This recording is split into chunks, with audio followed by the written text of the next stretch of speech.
Boa noite, você que nos assiste em casa. Que você possa, na semana que vem, estar aqui conosco presencialmente, porque a experiência de estar na casa de Deus é diferente da experiência de assistir pela televisão. Talvez você está impossibilitado, mas na semana que vem, você que nos assiste online, é o nosso convidado especial para estar na casa do Senhor. Amém, igreja? Glória a Deus, amém. Aleluia. Então, hoje é um dia especial, um domingo de Dia das Mães. Já quero iniciar felicitando todas as mães. Feliz Dia das Mães para todas vocês. Amém? Será que há possibilidade de desligar essas duas luzes para a pastora ou vai ficar ruim para a filmagem? Glória a Deus. Amém? Estou enxergando novamente vocês, que são 2 faróis de milha e eu não estou saindo de viagem. Amém? Então, meus irmãos queridos, hoje é o 2º episódio da nossa série Kryptonita. Amém? Quem estava aqui na semana passada, levanta a mão. Amém? Vários irmãos estavam aqui na semana passada e entenderam um pouco do que vai ser essa série Kryptonita. Semana passada, o pastor Alex falou sobre o poder do que há um poder poderoso, algo poderoso na unidade, no poder do E nós sabemos que a Kryptonita, talvez os mais jovens aqui não sabiam, né? Porque nem todos assistiram o Superman, né? Mas nós estamos fazendo analogia nessa série de mensagens com um livro chamado Kryptonita, do escritor John Bevere, dos Estados Unidos, um escritor americano, pastor. E esse livro ele já tem aproximadamente uns 10 anos. Mas é uma série de mensagens muito atual para nós, porque ela é baseada na palavra de Deus. E na semana passada nós falamos sobre o poder do Hoje de manhã eu trouxe meu óculos, mas agora não vou poder fazer a encenação que eu fiz porque eu esqueci o óculos em casa. Mas hoje de manhã eu coloquei meu óculos e olhei bem para a igreja e disse: a Clark Kent, muito prazer. Qual avião hoje nós vamos impedir que venha cair? Qual criancinha hoje nós, Superman ou Supermulheres, vamos salvar hoje que está talvez se precipitando de uma sacada, né? Nós sabemos que o Superman, ele faz essas proezas, essas coisas maravilhosas. E ele, por isso que ele é chamado de super-homem, Superman ou supermulher. Mas existe uma coisa que enfraquece o Superman. Assim como o poder do Superman, ele vem da luz do sol, o poder do cristão que deve fazer proezas, ele vem, como o pastor falou na semana da manhã, de uma estrela, chamada a estrela da manhã. Quem é a estrela da manhã? Jesus Cristo. Mas a semelhança da Kryptonita, que tirava o poder do Superman, que era aquela pedra verde, quando o Superman se aproximava dela, as suas forças se esvaíam, os seus superpoderes, e ele se tornava um homem ordinário, um homem comum, sujeito às mesmas limitações, ao mesmo empenho de força, às mesmas limitações que nós, que um homem comum. Porém, quando ele não estava sob o efeito da Kryptonita, o super-homem fazia proezas. Amém? Então, o que a Bíblia tem? O que tem a ver comigo, esse super-homem? O poder do cristão, ele vem de Jesus. Mas existe uma Kryptonita. Essa Kryptonita nos esvazia do poder de Deus nas nossas vidas e nos impede de fazer proezas. E semana passada o pastor já começou fazendo algumas perguntas. E são perguntas às vezes difíceis e desafiadoras para nós. Porque são perguntas que nós precisamos fazer na nossa individualidade, mas também são perguntas que nós precisamos fazer como comunidade. O poder do é estar unido com mais de uma pessoa. Então, é o poder da unidade. Muitos em uma unidade e em um propósito. Então, o que nós podemos perguntar hoje? Se eu tenho a imagem de Deus, se eu sou um cristão, que eu tenho esse poder que vem de Jesus na minha vida, Por que eu não estou vivendo uma vida extraordinária? Essa é uma das perguntas que nós precisamos fazer. E é claro que sim, que só há uma maneira de explicar o porquê que você não está vivendo essa vida extraordinária. É porque a criptonita tem roubado essa vida extraordinária que Deus tem preparado para você. Então aqui nós vamos falar hoje de duas igrejas, para nós falarmos primeiramente da unidade, da criptonita em comunidade. Semana passada, o pastor, ele já mencionou a igreja de Corinto. A igreja de Corinto era uma igreja que tinha muitos dons. E quando nós queremos aprender sobre dons espirituais, sobre manifestações do que Deus pode operar através das pessoas no uso de dons espirituais, nós podemos ir para o livro de Coríntios e nós podemos ver o quanto aquela igreja era excelente, o quanto aquela igreja era usada nos dons espirituais. Porém, a igreja de Corinto, ela tinha sérios problemas. E um dos problemas que a igreja de Corinto tinha era a divisão. Era uma igreja cheia de preferências, era uma igreja que tinha pregadores favoritos, era uma igreja onde que no meio dela havia litígio, ou seja, divórcio, muito divórcio entre os casais. Era uma igreja que também havia irmão processando irmão na justiça. Havia muita inveja, muito egoísmo e tudo isso, queridos, roubava o poder que havia na vida deles. Muito diferente de uma outra igreja, que era a igreja em Jerusalém, a igreja primitiva, que aonde os discípulos passavam, eles transformavam aonde eles passavam. Atos capítulo 5, versículo 15, diz que as pessoas em Jerusalém, quando ouviam falar que os discípulos, os crentes em geral, iam passar por aquele lugar, iam pregar a palavra, iam se reunir, as pessoas traziam os doentes, deixavam os doentes nas calçadas, porque quando Pedro passava, a sombra de Pedro, quem pegasse a sombra de Pedro ali, a sombra de Pedro curava. Diga, uau! Se a sombra de Pedro curava, quem dirá o que Pedro poderia fazer quando abria sua boca e pregava a palavra de Deus? Também diz a palavra que lá em Atos 17:6, eles eram conhecidos como aqueles que transformavam o mundo por onde passavam. E aí me incomodou. E aí tem que nos incomodar como igreja. Porque talvez hoje nós olhamos para nós como Igreja Batista da Paz e dizemos assim, nossa, uau, a Igreja Batista da Paz, uau, é linda, é abençoada. Não é suficiente. Para nós pode ser suficiente. Para nós pode ser muito lindo, maravilhoso, confortável, até glorioso, nossa. Talvez hoje nós somos uma das maiores igrejas da cidade de Caçador, talvez a segunda maior, quem sabe? Nossa, não, para Deus não é suficiente. Deus quer que nós venhamos transformar essa cidade. Deus quer que a Igreja Batista da Paz, cada um de vocês, venha transtornar o lugar por onde você passar. Eu quero que seja assim na minha vida. E eu quero que seja assim na vida de cada membro que aqui está. Porque, Caçador, nós nos convertemos antes, mas há muitas pessoas que após a nós seguirão também conversos ao Senhor Jesus. Você tem esse desejo no teu coração? Então, a pergunta que nós precisamos fazer para nós hoje é: nós, como Igreja Batista, somos mais parecidos com a igreja de Corinto ou com a igreja de Jerusalém?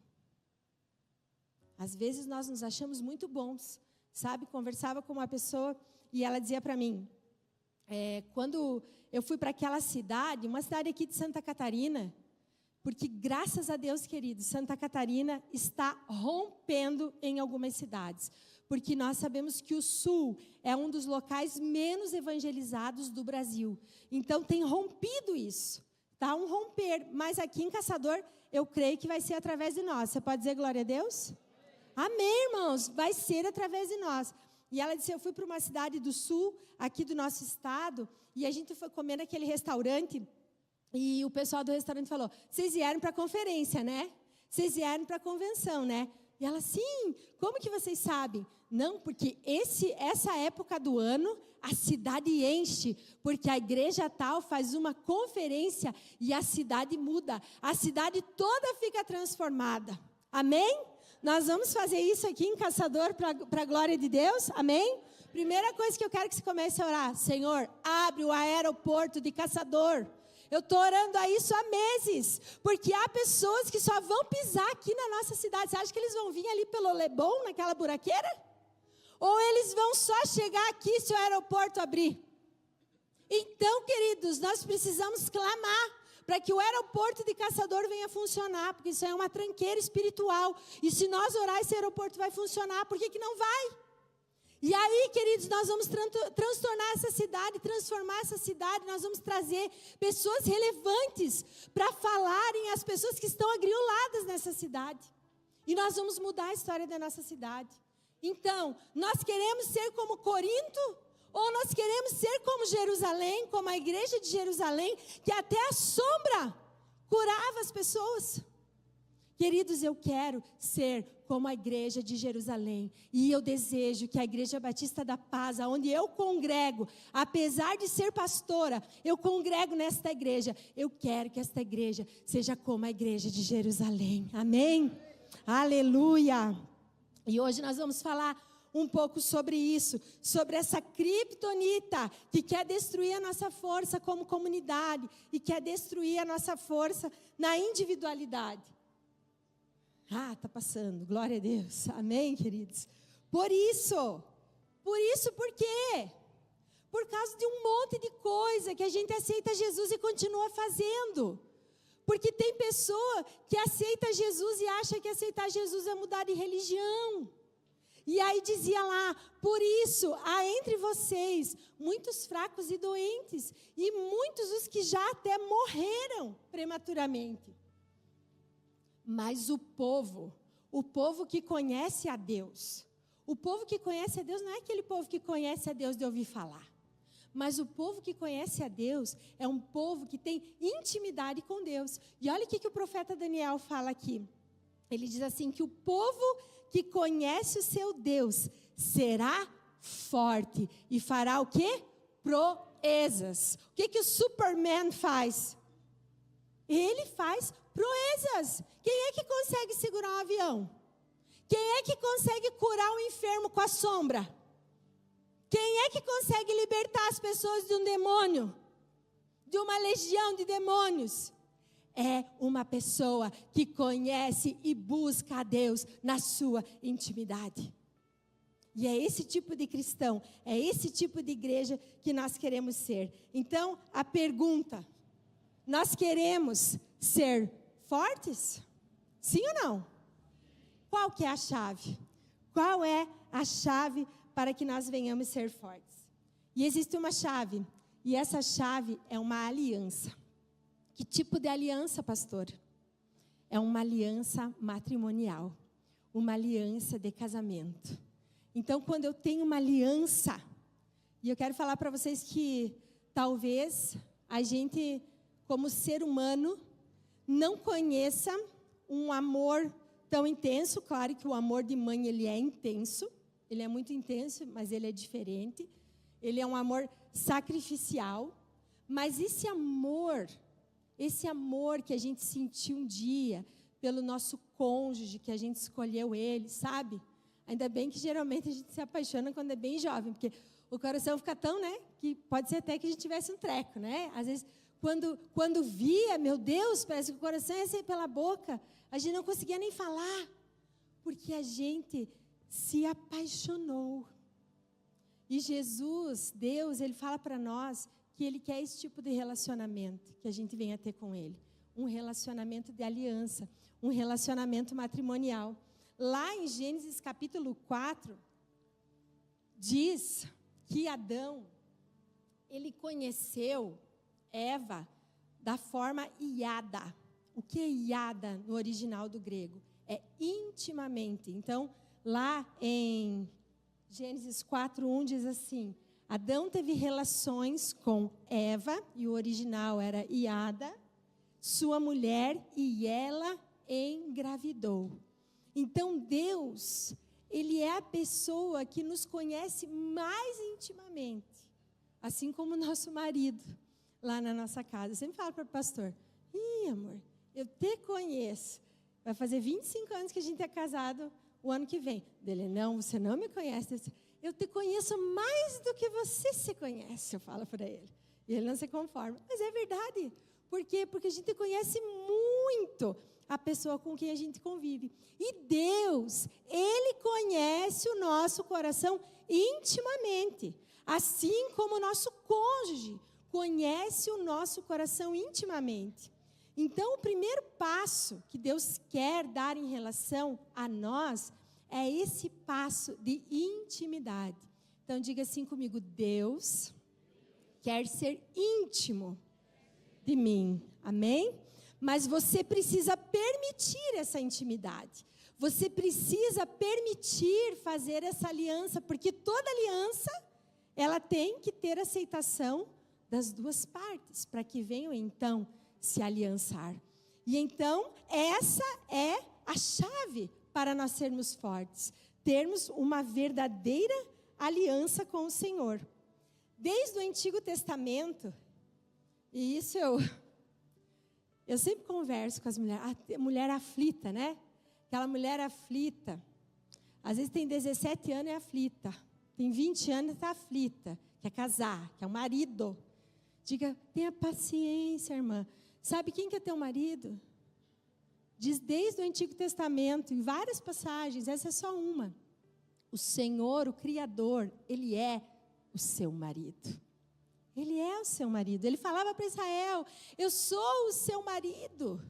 E assim como no Novo Testamento, Ele se apresenta a nós lá em Efésios, como o nosso noivo. Diz assim: por essa razão, o homem deixará pai e mãe, e se unirá à sua mulher, e os dois se tornarão uma só carne. Este é um mistério profundo, mas eu me refiro, porém, a Cristo e à igreja. Então, o relacionamento que Deus tem conosco, com a igreja dele, que somos cada um de nós, a igreja dele não são essas paredes, não é todo mundo junto aqui amontoado, mas a igreja dele é única, é selada pelo Espírito Santo. Aquele que está aqui dentro desta igreja e que está selado com o Espírito Santo, esse é a igreja. Quando Jesus vier nos ares, como diz a palavra de Deus, na sua segunda vinda, outros creem um pouco diferente, mas de qualquer maneira, Jesus vai voltar para todos nós, porque um dia nós vamos fazer a passagem. Qual que é o selo?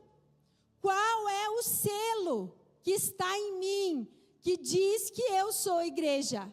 É o Espírito Santo de Deus. E esse selo é tão real, e esse selo é tão verdadeiro, porque muitas vezes as pessoas vão no cemitério querer arrombar os túmulos para fazer feitiço, e elas não conseguem, porque o Espírito, os anjos de Deus não deixam, porque aquela pessoa é selada pelo Espírito Santo de Deus. Pode perguntar para qualquer um. Se for um crente, muitas vezes, lá perto do terreiro, não baixa, por causa daquele que está na vida dele. Porque maior é o que está em nós, do que aquele que está no mundo. Você pode glorificar o nome de Jesus? Então, nem depois da morte, não podem tocar no nosso corpo, porque maior é o que está em nós do que aquele que está no mundo. Nada acontece, nem um fio de cabelo cai da nossa cabeça sem que Deus permita. Essa semana o irmão foi para o hospital, a esposa falou: acho que quebrou. Eu pensei no meu espírito, só vai quebrar se Deus quiser. E não quebrou, né, irmão? Cadê o irmão? Estava ali. E não quebrou, por quê? Porque nem o nosso osso não quebra, querido, se Deus não permitir. E aí mandei o versículo para eles, porque Deus é poderoso para nos guardar. Então eu quero ver agora com vocês um vídeo, e esse vídeo tendo isso em mente, que Deus quer um relacionamento matrimonial conosco, nós vamos assistir um vídeo da Ângela e do Justin. Eu quero que você preste bastante atenção nesse vídeo da Ângela e do Justin.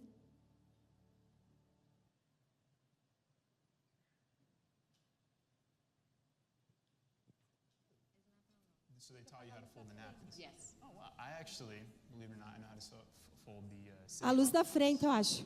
No, I really do. I can totally show you. Hang on one Stop. second. I'm very excited. Good evening. Good evening. Have you dined with us before? Yes, actually, this is our favorite restaurant. Welcome back. No, babe, I'm pretty sure we've never been here before.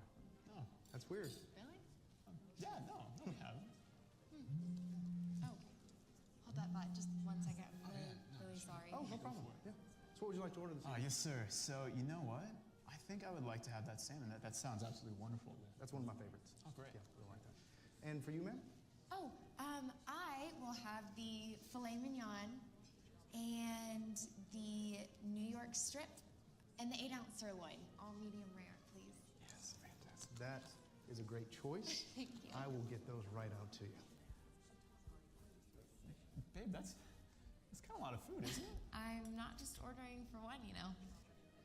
Wait, are you telling me that are we expecting? Yeah, he'll be here soon. It's a boy? Oh my, Yeah, of oh my gosh, course. babe. Okay, this has got to be. There one he of is the- now. Wait, Hi. what? Oh, bonjour. Sorry, I'm late. I ordered for you. Oh, thank you. You know me so well. I'm sorry. Do you two know each other? Do you Yeah, guys- he is my boyfriend from high school. Your boyfriend from high school. Babe, can I ask you what your old boyfriend's doing? Did I come at a bad time? No! I really don't see the problem here, Justin. Yeah, I really don't see the problem here. Okay, who are you? Honey, stop. You're embarrassing me. I just wanted us to have one nice night at our favorite restaurant. Okay, first of all, I've never been to this restaurant, and second, what is going on? Hey, babe. Sorry I'm late. Did I miss anything? Okay, seriously? Hey, you. All right, you take your hand off her, and you. What is going on? Just sit down. It's all right. It's all right.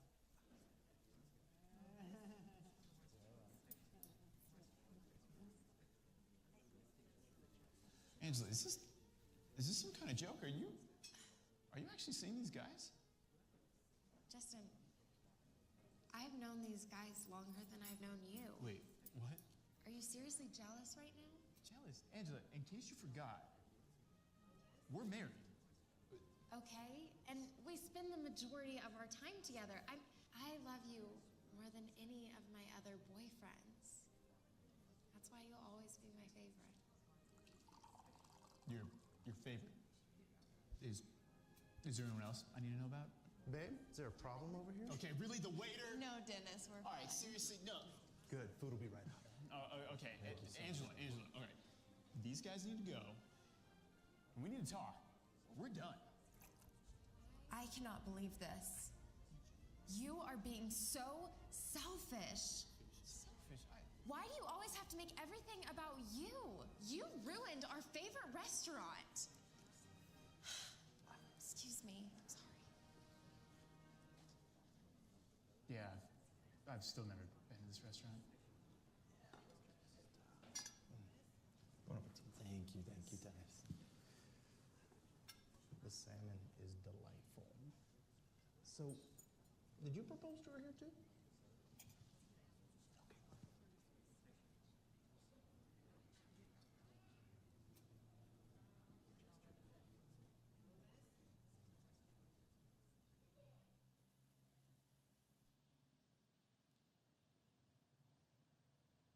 No mínimo, podemos dizer que essa Ângela é uma sem noção. No mínimo, para dizer o mínimo.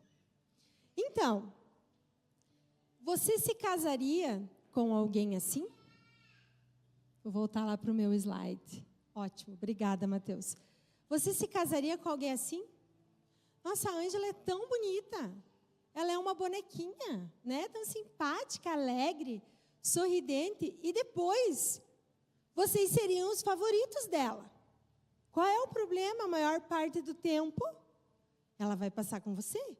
Apenas 5 ou 10% do tempo ela vai dedicar. Afinal, ela já conhecia eles antes de conhecer você.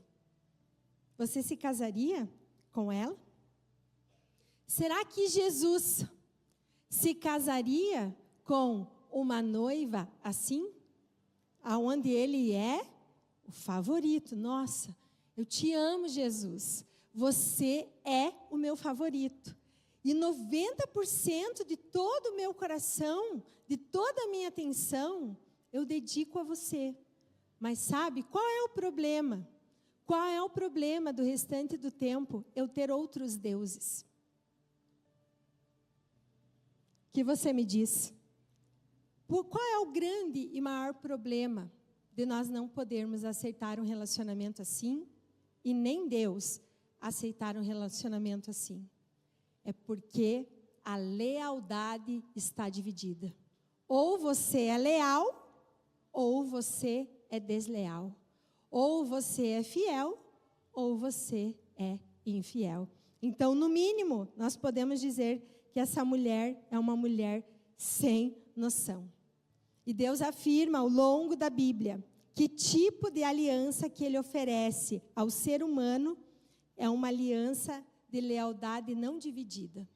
É uma aliança de lealdade matrimonial. Talvez hoje seja muito difícil para nós compreendermos isso, porque nós estamos vivendo numa sociedade onde os valores são cada vez mais líquidos, cada vez estão indo mais pelo ralo. E essa semana, de tanto falar em culto satanista, eu fui estudar a religião satanista e estudei algumas coisas que estavam no artigo da revista Super Interessante, e falava que a religião satanista, Satã ele não requer um culto de adoração para ele, mas aquele que segue a religião satanista, ele tem que entender que ele é o seu próprio Deus e que ele precisa buscar o seu prazer a qualquer custo, porque ele é o seu próprio Deus. E por ali vai, né? Os livros, enfim, quem escreveu, tem várias coisas. Mas o que me chamou muita atenção é que ele nem precisa ser adorado. Porque quando o eu está no centro, e nós vivemos uma sociedade cada vez mais hedonista, aonde buscam os prazeres a qualquer custo, nós podemos entender. Aí você diz, nossa, pastora, mas eu não sirvo a Satanás, eu estou na igreja todos os domingos. Mas quais são seus deuses? Quais são, né, com quem Deus está dividindo a sua vida? E Deus não quer ser o primeiro, porque se Ele for o primeiro, vai ter o segundo, vai ter o terceiro, vai ter o quarto. Deus, Ele quer ser o único nas nossas vidas. Não apenas o primeiro, o favorito, e depois o que eu gosto um pouquinho menos e um pouquinho menos. E eu não estou falando que nós temos que estar 100% dentro da igreja, porque servir a Deus não é uma questão de religiosidade, de ativismo religioso, mas servir a Deus 100% diz respeito aos mandamentos. Sabe, quando Jesus vem, os saduceus, que eram religiosos da época, eles encurralam Jesus e dizem assim, mas e os mandamentos, Jesus? E aí Jesus fala com eles e eles não tiveram como pegar Jesus. Aí vem os fariseus, que talvez fosse um pouquinho mais, grau mais alto de instrução em relação à Torá. E eles dizem, Jesus, e qual é o grande mandamento então, Jesus? E aí Jesus diz para eles, ama a Deus sobre todas as coisas, com todo o teu entendimento, com toda a tua força e com todo o teu coração, com todas as tuas emoções. E o segundo mandamento é semelhante ao primeiro, ama o teu próximo como a ti mesmo. É importante, sim, nós nos amarmos, nós conhecermos a nossa identidade, o lugar que Deus tem para nós. Porque se nós não nos amarmos, não entendermos a nossa identidade, nós não vamos conseguir amar o nosso irmão. Nós vamos invejar o nosso irmão, querer sempre o que o nosso irmão tem, E isso é muito sério. Isso é a pessoa, geralmente a pessoa invejosa, é aquela pessoa que ela não tem identidade, que ela não aceitou que o que Deus tem na vida dela é diferente do que Deus tem na vida da outra pessoa. Então, ela sempre está invejando, ou talvez cobiçando, porque a cobiça e a inveja são coisas diferentes. Quando Deus dá a lei para Moisés, e nos mandamentos diz assim, não cobiçarás. Não cobiçarás a mulher do teu próximo, a fazenda do teu próximo, o jumento do teu próximo. O que é cobiça? Querer o que o outro tem. E a inveja ainda é pior, porque além dela querer o que o outro tem, ela quer que o outro perca o que ele tem. Porque ela não se conforma que ele tem e ela não tem. E isso é uma doença muito séria, muito grave, e que também é proveniente da falta de identidade. Então, quando Jesus ele vem e ele declara e fala sobre esses 2 grandes mandamentos que se resumem no amor, porque Deus ele é amor. A igreja de Corinto tinha muitos dons, falavam em línguas, eram cheios do Espírito Santo, haviam ali curas, havia ali palavra de ciência, havia ali muita sabedoria, porém na igreja de Corinto faltava o amor. Paulo fala em 1 Coríntios 13, que vai passar, nós não vamos mais precisar ter fé e esperança, mas o que vai restar é o amor. E é por isso que nós, como cristãos, precisamos entender o que é o amor. E para que nós venhamos entender o que é o amor, nós precisamos fazer essa aliança com o nosso Deus. E aí nós vamos começar a entender esse amor tão abundante, tão gracioso sobre as nossas vidas. E aí quando a gente entende esse amor, quando a gente entende quem a gente é em Deus, queridos, quando vem essa criptonita da cobiça, da inveja, da divisão na nossa vida, a gente diz, eu não quero, porque isso tira as minhas forças. E eu quero ser cheia da presença de Deus para operar sinais, prodígios e maravilhas, porque eu sou chamada, aleluia, para cumprir a vontade do meu Deus. Então, a igreja de Jesus, ela precisa rejeitar esses pensamentos. Adultério com Deus. Olha o que diz a palavra. Mas, deixa eu achar aqui, irmãos, que eu estou com 2 telas no meu tablet. Vou ler aqui que vai dar melhor. Mas como a mulher que trai o marido, assim como você tem sido infiel comigo, ó comunidade de Israel, declara o Senhor. Eu a condenarei com o castigo para as mulheres que cometem adultério. Ezequiel. Qual era o castigo para as mulheres que cometiam adultério no Antigo Testamento? O apedrejamento. A morte por apedrejamento. Hoje de manhã eu falava que pela Constituição, até uns anos atrás, se uma das partes quebrasse a aliança, o voto, seja o homem ou a mulher, ele perdia todos os direitos de bens no casamento. Mas a lei foi mudando, a lei foi mudando. Agora, se o meu Deus não muda, que implicações tem isso na minha vida? Se legalizarem a maconha, que implicação isso tem na minha vida? Se legalizarem o casamento entre pessoas do mesmo sexo, que implicação tem isso na minha vida? Se o meu Deus não muda, que implicação tem isso na minha vida? Nenhuma. Porque se o meu Deus não muda, se a sua palavra não muda, eu continuo fazendo exatamente o que o meu Deus disse que eu tenho que fazer. Inclusive, há pessoas que dizem, nossa, mas a gente vai lá fazer um protesto, a gente vai lá se manifestar, fazer isso. Quantas vezes na Bíblia nós vemos homens e mulheres em desobediência civil, porque aquilo que o governo pedia, que o rei pedia, que o imperador pedia, estava em desconformidade com a palavra de Deus. E em primeiro lugar é a palavra de Deus. Nós como cristãos nesses dias, e é por isso que eles querem calar a voz da igreja, porque as pessoas pensam que a igreja é um bando de ignorantes, Pelo contrário. Quais são as pessoas que semanalmente, frequentemente, leem, param para ouvir uma pessoa falando por 1 hora? A não ser se elas são obrigadas pela empresa a ouvir alguém falar.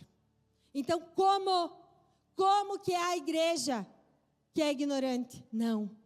A igreja, ela tem um grande poder que vem da estrela da manhã, que é Jesus Cristo. E nós podemos fazer proezas. Agora, nós não podemos ser como a igreja de Corinto. Nós precisamos tirar toda a criptonita da nossa vida.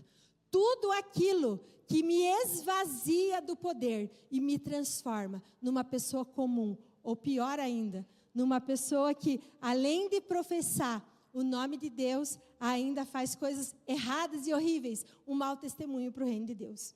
Então, Deus não quer que seja assim nas nossas vidas. E olha o que Deus está falando ali. Toda vez que Israel se afastava de Deus, o que acontecia com Israel? Os inimigos de Israel vinham sobre eles e os sobrepujavam. Todas as vezes que Israel fazia para si deuses, eles eram levados cativos. Eles eram enfraquecidos. E isso é algo que nós precisamos considerar na nossa vida. Porque os deuses, eles não vêm do céu. Os deuses são feitos por nossas mãos, por mãos humanas, pelos nossos desejos egoístas. Porque só existe um Deus no céu, que é o Deus Todo-Poderoso, o Deus Criador de todas as coisas. E diz ali Tiago: adúlteros, vocês não sabem que a amizade com o mundo é inimizade com Deus? E quem quer ser amigo do mundo, constitui-se ou faz-se inimigo de Deus? Queridos, quem que levantou primeiro daquela mesa? Foi o Justin ou foi a Ângela? Foi a Ângela. Indignada, porque o Justin estava estragando o momento. E não é Deus que se torna nosso inimigo, mas nós nos tornamos inimigos de Deus, porque Ele não compactua com as nossas decisões erradas que nos afastam dEle. Então ela levanta, como se ela estivesse na razão. E às vezes nós estamos assim, achando que estamos na razão. E servimos a Deus do jeito que achamos que devemos servir. E estamos ali, sendo mais amigos do mundo do que amigos de Deus. Mas Deus não mudou, queridos. Deus não mudou. E o mundo é muito sedutor. Eu vi um testemunho de um pastor que ele dizia que ele foi a um restaurante há uns dias atrás, e que nesse restaurante, ele só pôde ir naquele restaurante porque ele tinha um amigo lá em São Paulo, Rio de Janeiro, não lembro aonde, que tinha como entrar naquele restaurante. Porque aquele restaurante era um restaurante muito seleto. E era muito difícil as pessoas entrarem naquele restaurante. Só existia algum nível de pessoas que podiam entrar naquele restaurante. E então ele foi, junto com esse irmão, com esse amigo, que tinha acesso a esse restaurante. E ele disse: meu Deus, como é sedutor. Como é sedutor, você chega lá, você é super bem tratado, você come uma comida especialíssima, né? Única para você. Você olha as pessoas que estão lá e parece até que vem um negócio no teu coração, como se você fosse melhor que alguma pessoa, que alguém, que os outros. E ele disse: meu Deus, como o mundo é sedutor. E aí ele disse: às vezes eu entendo, como Jesus diz aquela palavra, né? Que é muito difícil um rico entrar no reino dos céus. Porque quando o rico se aflige, ele tem o seu consolo, como diz a palavra. O rico se aflige, ele pega o seu avião, vai para Paris, faz uma comprinha, ele tem o seu consolo. Então, às vezes, queridos, nós precisamos até agradecer a Deus por termos que ir aos pés do Senhor e lançar as nossas frustrações, porque nós temos frustrações, muitas vezes.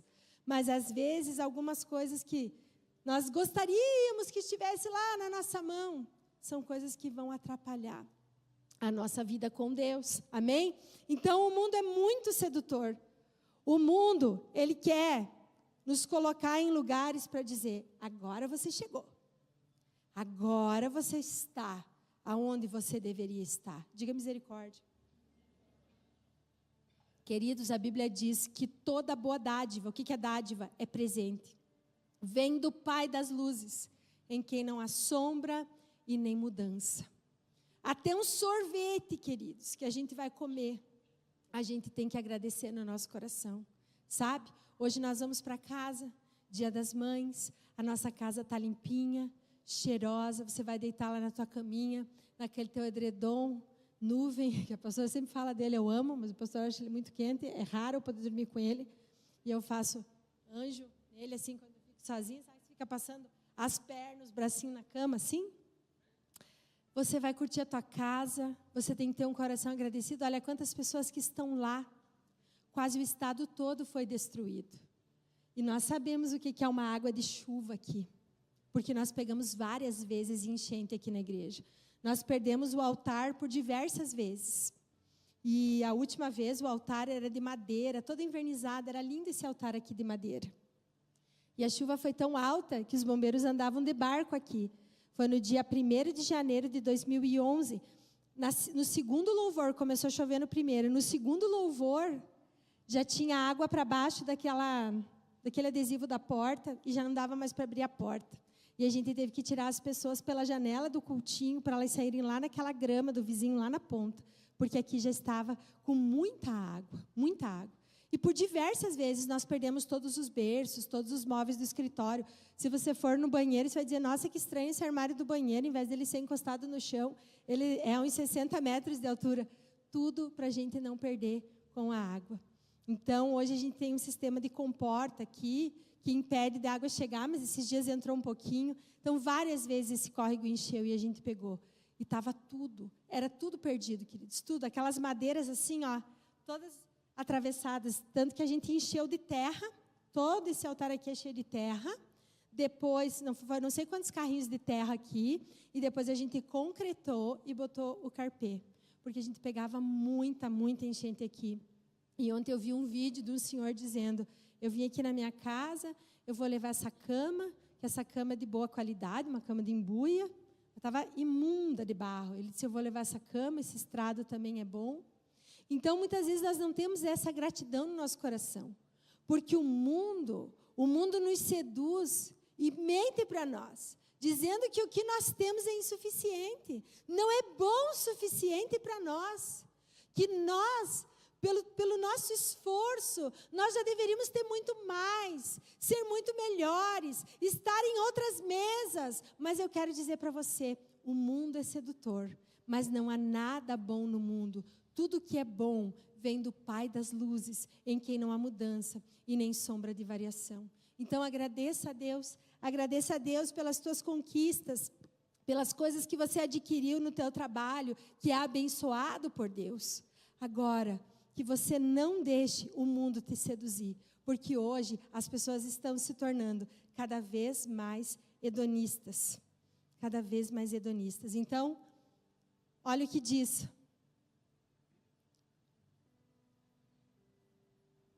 Há caminhos que para nós parecem caminhos bons, mas são caminhos de morte, queridos, caminhos de morte.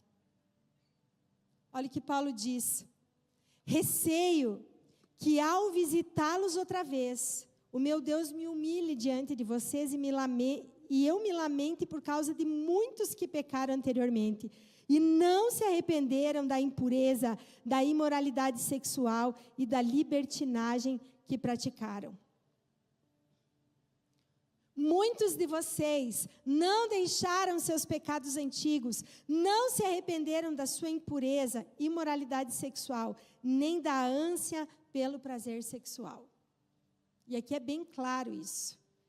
Então, quando a gente vê hoje uma sociedade hedonista, e a gente vê, por exemplo, aquele show que aconteceu aqui, da Madonna, aonde todo mundo, declarou aquela libertinagem, porque uma vez você via a sensualidade exacerbada, que já não era algo de Deus. Mas aquilo que a gente viu ali foi algo muito forte. Nós não podemos dizer que aquilo foi sensualidade, aquilo foi imoralidade sexual, libertinagem, e realmente, por que foi um culto satânico aquilo? Por que aquilo foi pura criptonita? Porque eu fui estudar o que é uma religião satânica. Você é o seu próprio Deus. E você tem que buscar os seus desejos de forma intensa e constante. Porque você é o teu próprio Deus e o teu próprio demônio. Satanás não vai lá chegar para você e você vai ficar lá, eu te adoro, Satanás, eu te adoro, Satanás. Não. Quando você é egoísta, quando você coloca os teus prazeres acima de tudo, você tem que cuidar. Porque a quem você está servindo? A Deus? Ou você está servindo a você mesmo? É muito sério. Às vezes a gente diz assim, mas eu não tenho tempo para Deus. Eu me dedico para Deus, eu vou ao culto, né? Não estou falando de ativismo religioso, mas eu estou falando de ter o Senhor como o único Senhor, como suficiente, como essa canção que a gente cantou aqui, meu Deus, que canção linda. O Senhor é o mais nobre, o Senhor é o mais excelente, o Senhor é tudo para nós. Quando nós entendemos que Deus é tudo para nós, todo o restante da nossa vida orbita ao redor de Deus. E não, nós estamos sempre correndo atrás de coisas. Não, queridos. Deus sempre está em primeiro lugar nas nossas vidas. Deus não mudou.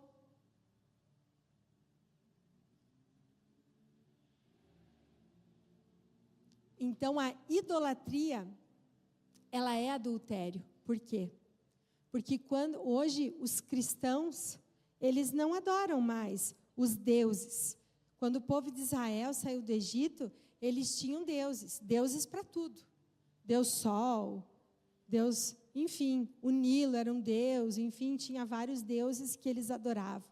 E quando você se converteu, talvez você adorava alguns deuses, né? De barro, de pedra, de pérola, que eu sempre digo. Aqueles deuses mais sofisticados, outros mais baratos, comprados no Lojão do Real, enfim, você tinha lá os teus deuses. Mas você abandonou esses deuses. Mas o ser humano, ele tem uma tendência a buscar novos deuses para si. Então, que Deus tem tomado, tem sentado na mesa ali com o Justin? Talvez você, eu achei tão interessante, porque já imaginou se o teu marido ou a tua esposa te leva num restaurante e que ela ia com o ex-namorado? Ou com o ex-marido? Imagine o tamanho do BO, se você descobre. Imagine. Essa Ângela era uma sem noção, de certo, pediu os 3 pratos que ela comia com o fulano, com o ciclano, com o beltrano. Já imaginou? Como que ficaria o teu coração? Ou o coração do teu cônjuge? Então, por que Deus permitiria o adultério espiritual? Muitas vezes, em primeiro lugar, está o teu esposo, os teus filhos. Tem gente que idolatra os filhos e estraga os filhos por idolatrar os filhos. Tem gente hoje que idolatra o corpo, né? Porque ser magro é mais importante hoje do que ser honesto. Porque se a pessoa é magra, escuta a pessoa falar. Mas ela pode ser a maior tranqueira da face da terra, mas ela está chapada, o shape está em dia. Já falei isso aqui. Nossa, vamos ouvir o que tem para falar. Tudo bem, tem que se cuidar, porque a gente é templo do Espírito Santo. Vocês precisam entender o que eu estou falando. Mas há pessoas que estão trabalhando demais, porque elas querem ter. Eu preciso, eu mereço. E os deuses estão ali, sendo instaurados na vida daquela pessoa. Mas Jesus diz lá em 1 João 2, do 16 ao 17, pois tudo que há no mundo, esse texto não vai passar aqui, a cobiça da carne, a cobiça dos olhos, a ostentação de bens, não provém do Pai, mas do mundo. E o mundo e a sua cobiça passam, mas aquele que faz a vontade de Deus permanece para sempre. O mundo é um amante sedutor, e você precisa entender isso. O mundo está o tempo inteiro trabalhando no teu sensorial, nos 5 sentidos. Porque hoje as pessoas pagam milhões por uma experiência. Porque ela precisa sentir, ela precisa ter experiência. Está entendendo como o mundo é sedutor? Não, as pessoas dizem assim, não, você precisa ter, porque se você não tiver, ninguém vai nem te ouvir. Então as pessoas estão nessa sedução, mas o evangelho de Jesus é um evangelho de amor, e nós precisamos entender isso. E nós precisamos nos libertar dessas amarras, queridos, que muitas vezes nos afligem. Antes era aquela teologia da prosperidade, porque se você não prospera, você está em pecado, né? Que antigamente até não dava mais nem para pregar que Jesus ia abençoar na igreja, porque estavam dizendo, o pastor está pregando a teologia da prosperidade. Mas, olha, Deus não quer nos abençoar? Óbvio que sim, Ele quer nos abençoar. Mas agora tem pessoas que estão entrando em surto, porque ficam ouvindo os coach que são ultra magro, ultra próspero, tem avião, tem jato, e o que acontece comigo que eu não tenho? Gente, se liberte disso. Jesus nos libertou. Ele nos trouxe para um evangelho de liberdade. E aí, quando você começa a entrar nisso, você começa a parar de pensar e falar do amor de Deus. Mas você quer prosperar. Você quer mostrar para o outro que Deus está te prosperando, que você vai possuir, que você vai alcançar. E enquanto isso, as pessoas estão passando desapercebidas na nossa frente e nós não estamos pregando o evangelho de Cristo. Aquela pessoa precisa de uma oração, precisa de uma libertação, de uma cura. Ela não precisa de um Jesus triunfalista, até porque o mundo passa, bem como a sua concupiscência, mas aquele que faz a vontade de Deus permanece para sempre. Sabe o que é discipular? É dizer assim, minha irmã, você precisa fazer a vontade de Deus, porque o mundo vai passar, mas você vai permanecer se você fizer a vontade de Deus. Você está entendendo isso? Nós precisamos pregar o evangelho de Jesus. Os mandamentos consistem em quê? Em que amemos a Deus sobre todas as coisas e ao próximo como a nós mesmos. Então eu preciso de cura, eu preciso me amar, eu preciso que essa vontade que eu tenho de tirar a minha vida saia de mim. Eu preciso que essa inveja que me corrói seja retirada da minha vida, porque eu preciso amar o meu próximo. Eu preciso me amar. Só que nós precisamos tirar essas criptonitas da nossa vida. Essas criptonitas que têm aparência de reino de Deus, mas elas não têm. Tem gente quebrada, que estava quebrada ontem e está falando de prosperidade hoje. Queridos, precisa de constância, precisa de equilíbrio. Tem gente dando aula de prosperidade e estava quebrado ontem. E você está lá ouvindo. Vamos ver os frutos de verdadeira mudança, de verdadeiro arrependimento. Hoje de manhã eu falava aqui, que os crentes parecem que estão bestializados. Posta lá, uma mulher toda sensual, e o crente vai lá e curte, que linda, que maravilhosa o quê? Você ainda incentiva, a pessoa está quase nua, e você está dizendo que ela está linda, maravilhosa. Claro que ela está linda e maravilhosa, mas dentro do quarto para o marido dela. Queria ver se o teu marido, irmã, comentasse no post que ela estava linda e maravilhosa. Você ia gostar? Ah, não, né? Não ia. E agora tem marido que é trouxa. Vou dizer, mas é trouxa, porque ele põe a mulher, posta lá, vai lá meu troféuzinho, aí daqui a pouco está com um chifre, lá no meio da cabeça e não sabe por quê, porque fica postando a mulher como troféu, na rua, na internet, e a internet é a maior avenida que tem. Você vai ali na Barão do Rio Branco, 100 pessoas vão te ver. Você vai para a internet. Eu estou cansada de falar isso na igreja, para as mulheres. Estou cansada, irmãs, hoje eu estou ficando cansada. Se você é tão cansada, imagine eu. Isso é criptonita. Criptonita. É que nem pegar Deus lá, aí você de pérola. Eu estou de pérola. É um sensual chique. Diga misericórdia. Sensual é sensual. Vai ser sensual chique para o teu marido. Nem de roupa de academia a gente não tem que vir na igreja. Porque roupa de academia é na academia. A gente tem que se vestir apropriado para o lugar onde a gente vai. É a mesma coisa que querer entrar lá no mar de vestido. Vai dar esquisito, vai chamar a atenção mais se estivesse de biquíni. Então, se vista apropriado. Entenda, faça uma leitura. Faça uma leitura, querido.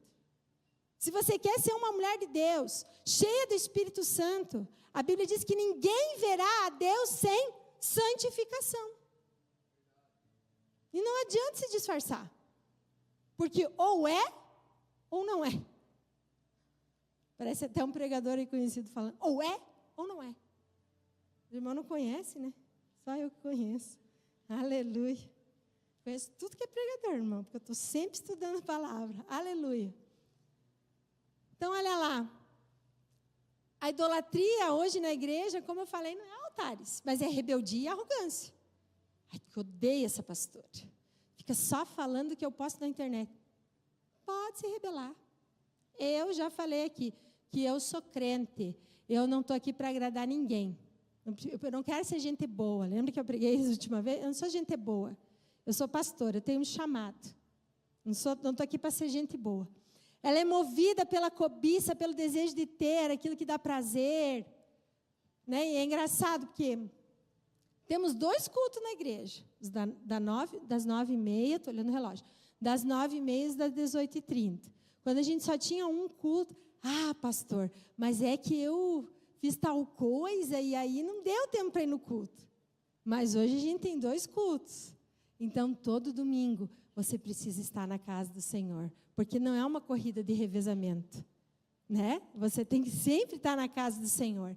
Então, há pessoas que estão sempre buscando satisfação, aceitação, riqueza, lucro, fama, poder, pertencer a círculos que vão trazer para ela, né?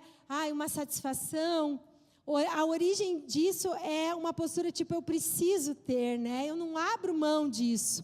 Colossenses 3:5 nos diz o seguinte: assim façam morrer tudo o que pertence à natureza terrena de vocês. Imoralidade sexual, impureza, paixão, desejos maus, ganância, que é a idolatria. Ganância, que é a idolatria. Mas a pastora, né, prega sobre dízimo. O pastor Alex é bonzinho, mas quando ela vem, ela prega. Ela prega sobre dízimo, ela prega sobre oferta. Sabe por que você não gosta? Porque você é avarento. E aí toca no teu Deus. Mexe com você. Chega até a remexer na cadeira, porque mexeu num dos teus favoritos, né? Deus é teu favorito. Mas tem o primeiro, tem mais um ali, mais outro ali. E aí cutuca. É a mesma coisa quando a gente vai corrigir alguém. E a pessoa ela é arrogante. Ela não aceita. Então, quais são os altares que tem na igreja hoje? Quais são as criptonitas que estão roubando a nossa força como comunidade? Se a avareza e a ganância não fosse uma criptonita, talvez a gente já estava ali numa quadra para lá, ó. Certamente.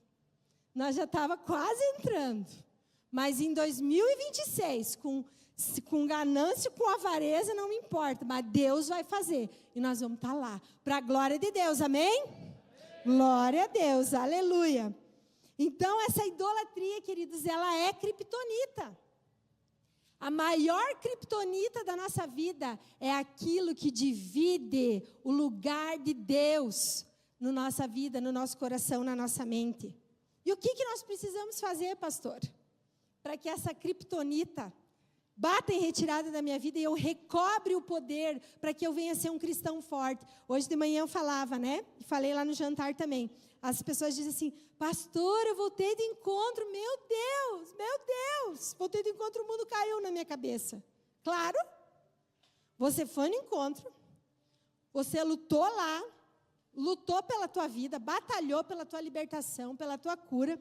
O que aconteceu? Você estava andando numa direção, você foi transportada para o reino da luz, a saber, Jesus Cristo, e aí você se converte, muda de direção, você estava indo para um lado, você diz, não, eu vou mudar totalmente, eu vou aceitar Jesus, e tudo que aceitar Jesus significa na minha vida. E aí você muda de direção, e aí você dá de cara com quem? Com aquele que estava andando do teu lado. E aí o que começa a acontecer? É fogo contra fogo, irmão. Agora, se você não lançar fogo, você vai morrer queimado. Agora você fica lá, ai, estou desanimada, eu voltei, minha família está encapetada. Claro, se encapeta mesmo, que o inimigo vai usar quem? O inimigo vai usar os de dentro da nossa casa, da nossa família, para nos atacar. Mas tua luta é contra a tua família? Não. A nossa luta é contra as hostes espirituais da maldade nas regiões celestiais. Qual que são as tuas armas? Não são carnais, mas são espirituais, poderosas em Deus para a destruição de fortalezas. Agora, a pessoa começou, entrou numa guerra, mudou de reino e ela está lá. Ela acha que ela foi para um resort. Querido, você foi para o encontro com Deus, descobrir que a vida não é um resort, que a vida é uma batalha. E que se você não batalhar, você vai morrer. Você precisa batalhar. Então, o que eu preciso fazer? Eu preciso me arrepender genuinamente dos meus pecados. Só que hoje a coisa está difícil, porque as pessoas estão pregando assim: venha para Jesus, retire o teu pedido e vá em paz, que Deus te abençoe. É como se Jesus fosse um balcão de entrega. Jesus não é um balcão de entrega para os teus desejos. Jesus é o teu Senhor, o único e suficiente, Ele é suficiente, Senhor e Salvador da tua vida. Jesus não é um balcão de entrega. Você não vem para a igreja retirar alguma coisa, porque hoje Jesus está mais servo do que Senhor, porque parece que Jesus está aqui para te servir, mas Jesus é Senhor, servo dele somos nós. Então Jesus não é um balcão de entrega. E quando eu venho para Jesus, quando eu mudo de reino, das trevas para o reino da luz, eu preciso me arrepender.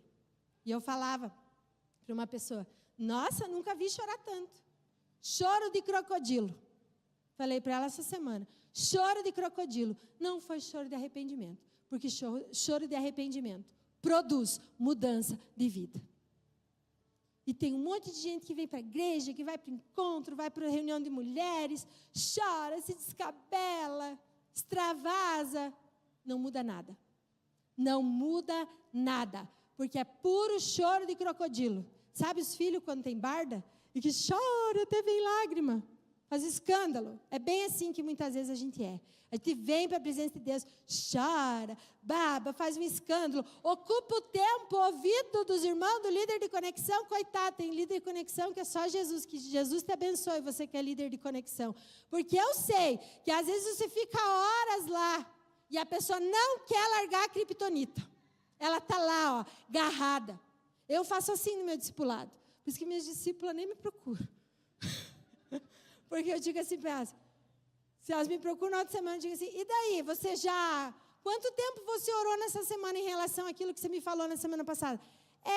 Pois é. Então vai orar. Porque eu nunca vi um Deus que não muda a nossa história quando nós oramos e fazemos a nossa parte. Porque eu não sou psicólogo. Agora, se eu for psicólogo, vou ver quanto que a psicóloga cobra para mim ficar 3, 6 meses ouvindo balela. Vocês estão entendendo? Discipulado não é para ouvir balela. Discipulado é para fazer discípulo que vai fazer discípulo. Você que é psicóloga, está cheia aí. Até tem que falar para as irmãs que são psicólogas aqui na igreja, psicóloga cristã, que está precisando. Abra um consultório de psicologia cristã. Porque está precisando. Para dar uns conselhos segundo a Bíblia. Que você vai na psicóloga que não é cristã, ela diz: não está feliz, querida? Chuta o marido e vai embora. É assim. Precisa mulher cristã, precisa psicóloga cristã. Precisa.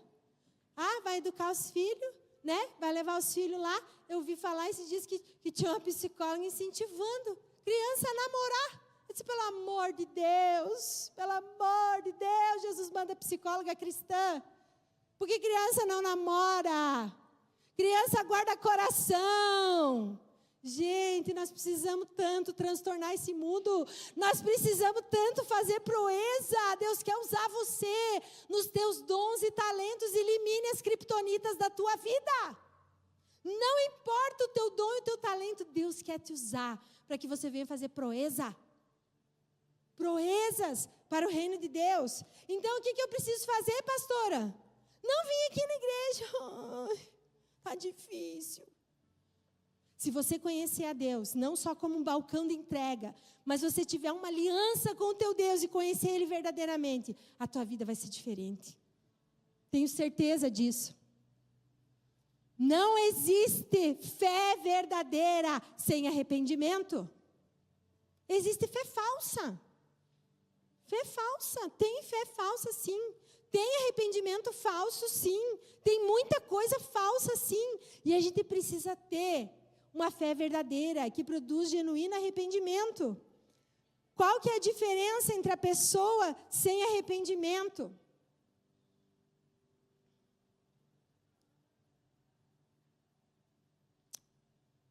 A pessoa sem arrependimento, eu escolho o que é bom ou certo para mim. Ninguém tem nada a ver com a minha vida? Tem sim.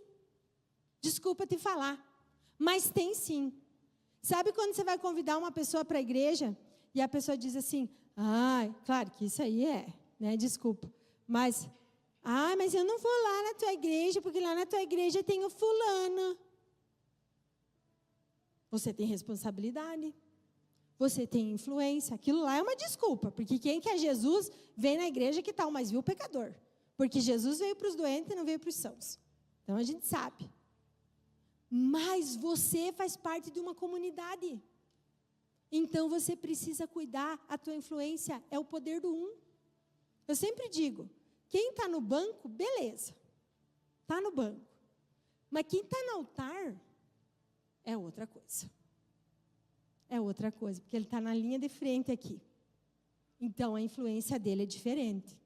Tanto que eles têm que assinar uma ficha aqui, um compromisso de dar bom testemunho, de ser abstêmico de bebida, de tantas coisas, porque eles estão na linha de frente. Agora, quando uma pessoa vem aqui e diz assim, mas o fulano é lá da igreja. Claro, a igreja é pública. Aqui vem quem quer, para ser curado, para ouvir a palavra, para ser liberto, para ouvir a pastora falar essas coisas ruins, né? Que eu queria que a pastora falasse, que vamos prosperar, que amanhã vai chover dinheiro na minha conta, e que vai ser tremendo, Deus está me revelando, que eu vou ganhar causa na justiça, que Não, irmãos. Nós temos que ouvir, eu tenho que ouvir, que sem santificação eu não vou ver Deus. Não vou ver Deus. Agora tem gente que diz assim, não, mas está todo mundo viciado na pornografia. Até os líderes, os pastores, todo mundo vê pornografia hoje. Por que eu vou me santificar? Por que eu vou mudar? Sabe por que você vai mudar? Porque você quer ver a Deus. Diga, eu quero ver a Deus, eu amo o meu Deus. E eu vou me santificar. Não é porque todo mundo faz que eu vou fazer. Não é porque legalizaram a maconha que eu vou usar maconha. Porque o nosso Deus não muda e isso traz implicações sérias para a nossa vida. Crente, eu escolho o que Deus diz que é bom e certo e o que é melhor para mim. Olha lá o que diz. Vocês não sabem que os perversos não herdarão o reino de Deus? Não se deixem enganar, nem os imorais, nem os idólatras, nem os adúlteros. Por que a idolatria é pecado? Porque eu rejeito a Deus. Quando eu tenho deuses, eu rejeito e eu escolho outros. Sabe a Ângela? Por que o Justin não era suficiente para ela naquele momento?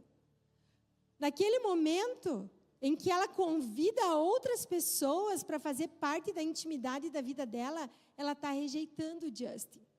Ela está rejeitando a ele. E quando nós temos outros deuses, nós estamos rejeitando, dizendo para Deus, você não é suficiente para mim. Nem os homossexuais passivos ou ativos, e nem os ladrões, nem avarentos, nem alcoólatras, nem caluniadores, nem trapaceiros herdarão o reino de Deus.